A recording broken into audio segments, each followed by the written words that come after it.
Hi, నేను carrot, potato, green peas, paneer వీటితోని cutlet చేస్తున్నానండి. మీకు చేసి చూపిస్తాను అండి. ఇందా చూపించిన వెజిటేబుల్స్ అవిని నేను బాయిల్ చేసాను.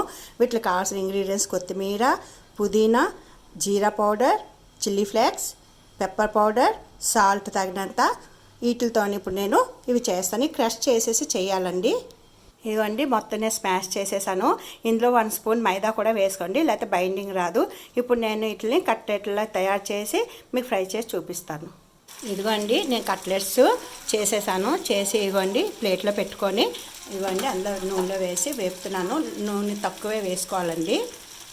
మన కట్లెట్స్ రెడీ అయిపోయి. ఇవి చాలా ప్రోటీన్స్ అండి. పిల్లలకి స్నాక్స్ కింద ఈవినింగ్ స్కూల్ నుంచి రాగానే పెట్టడానికి మనకి కూడా బాగానే ఉంటాయండి. టీ తోటి ఇందులో చాలా ప్రోటీన్స్ ఉంటాయండి. మీరు కూడా ఒకసారి ట్రై చేసి చూడండి. ఇంతేనండి మన కట్లెట్స్.